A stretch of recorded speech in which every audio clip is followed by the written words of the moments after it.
Hi, here I am in Dealey Plaza on a nice sunny day. And today I want to talk about the triple underpass that you see behind me. And over there you can see that's Commerce Street. This is Main Street. Of course, that's Elm Street over there. That's where the assassination occurred. And you can see the grassy knoll. Well, let's walk down there, and I want to show you some things that probably many of you haven't ever noticed about the triple underpass before. And specifically, I'm going to be talking about how it's a lot like a cave. You'll see that, and you might better understand why people more down towards that end of Elm Street may have really legitimately thought the sounds that were fired, the gunshots that were fired from the Texas School Book Depository may have come from in front of the motorcade. So let's go take a look.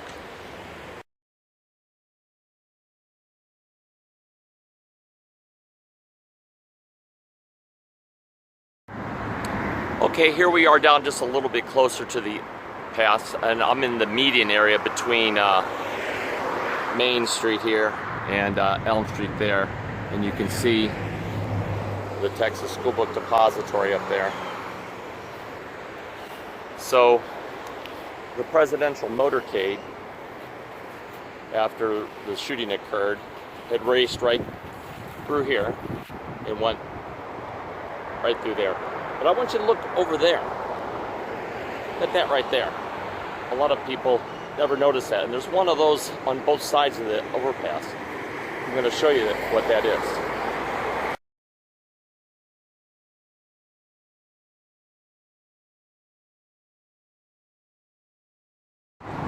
Now I'm on the north curb along Elm Street, looking up Elm Street.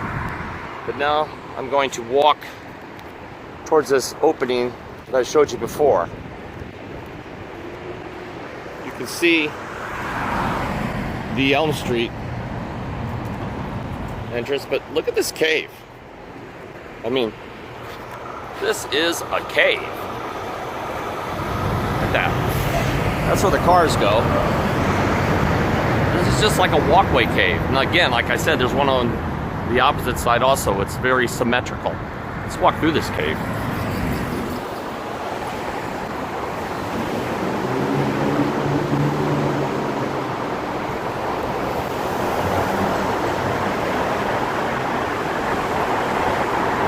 It's kind of creepy.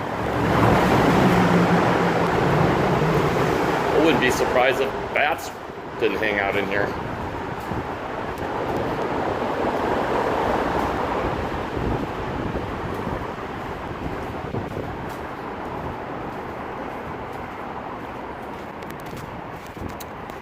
And of course, now you can see that median that divides Main Street from Elm Street. So I'm going to keep walking there. Stemmons Freeway exit would be up that way.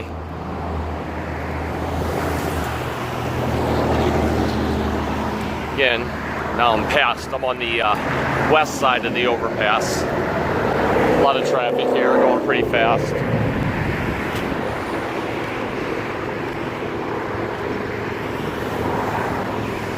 Okay, let's look at the median out here, the concrete median.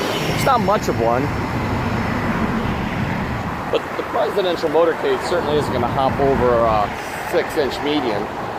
So they need to get on this exit, but you can't do it unless you do a 180-degree turn and then another 180-degree turn. So that largely explains why they had to go down Elm Street and not Main Street. Of course, it's a popular argument on the part of conspiracy theorists that the motorcade route was changed in order to put it right underneath the Texas School Book Depository, drive it past the grassy knoll, but that's not the reason at all.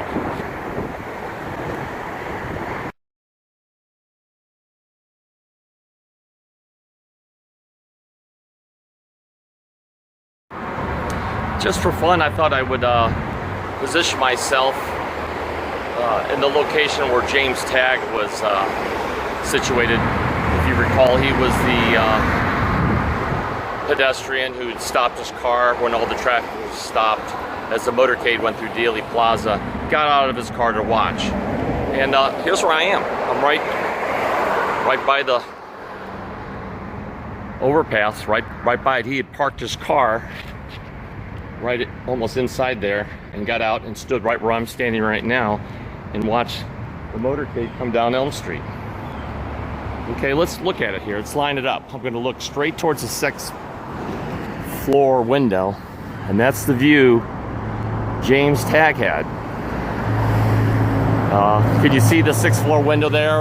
That's the museum now, but they do have the window half open on one side. You can see the cars all coming down Elm Street, and you can see where a missed shot that could be deflected off a tree branch, or just it would come here. I mean, right now I'm perfectly in line with that window and where the presidential limousine was. So it the geometry works out pretty well, actually.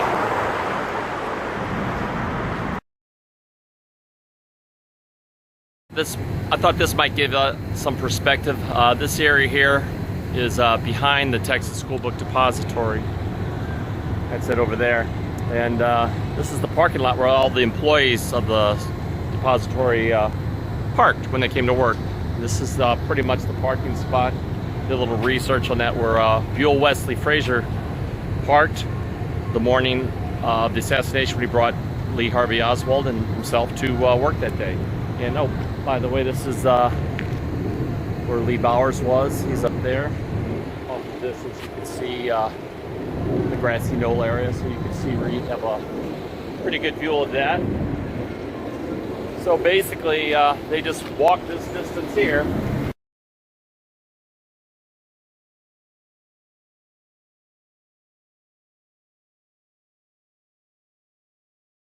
As the story goes, as Wesley Frazier explains it, Lee was in a pretty big hurry to get out of the car, wasn't very sociable, just started walking to the building, and Frazier stuck around and kind of watched the trains go by. Wasn't all that interested. So Lee made a beeline pretty much, hurried to get to work, carrying his long package that he claimed were curtain rods. No curtain rods are ever found inside the Texas School Book Depository, though, at any time. They looked high and low. Nor did his boarding room out in Oak Cliff even need curtain rods. So Lee Harvey Oswald didn't strike me as the type of person who was much concerned with interior decorating. There it is. Right now there's a demonstration going on the knoll.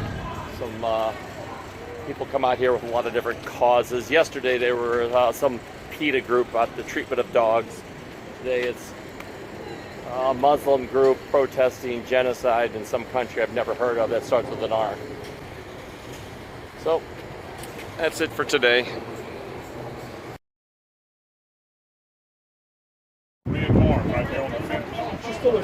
And you can see today's a signing book day for Robert Groden, which is a very common event here in the Dealey Plaza. Let's take a look at his cult following. There's Robert himself.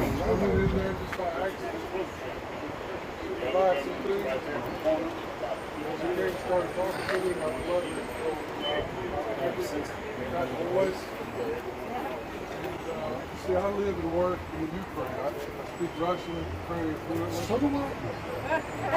So I started talking to her in Russian.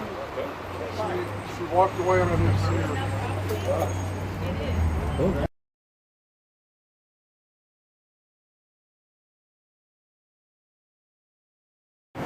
Right now I'm have the camera focus on the 6th floor window.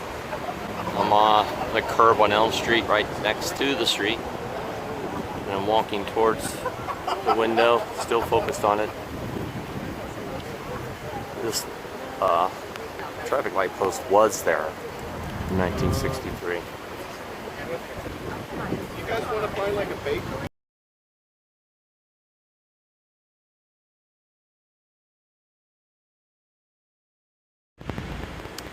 I'm on Main Street right now. Behind me is Dealey Plaza. Well, that's the Texas School Book Depository.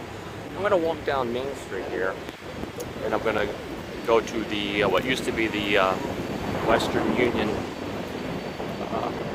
station where Jack Ruby was wiring the money that morning, Sunday morning, where he assassinated, where he killed Lee Harvey Oswald. We'll go to that location and show you the walk he took to the ramp. He went down the ramp and shot Oswald.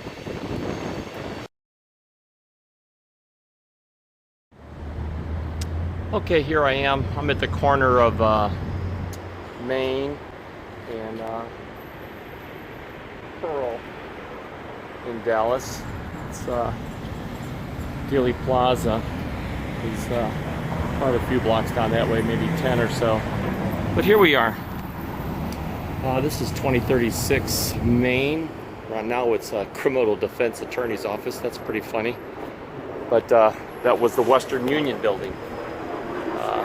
The office where Jack Ruby came in to wire the money to one of his strippers on Sunday morning.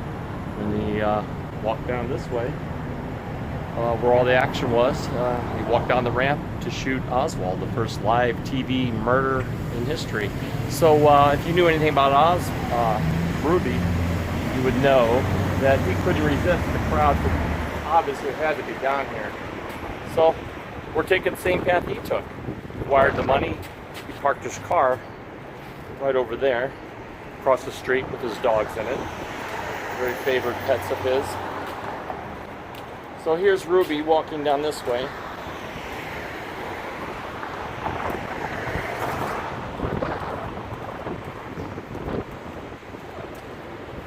Now, Oswald was on the third floor of this building right here most of the time.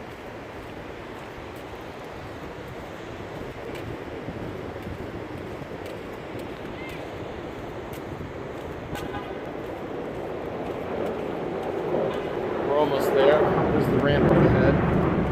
I'll show it to you.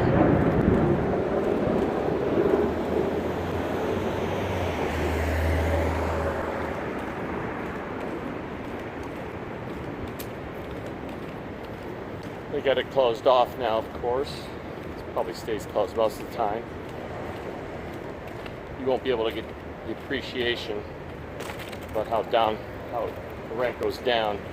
But basically, Ruby walking down there, right along this sidewalk on the same side of the street. Got right to here. They had some police officers out here covering the entrance, but there was a lot of traffic. And he probably just slipped right down here and walked down the ramp. So this is it. Down there's the Western Union office.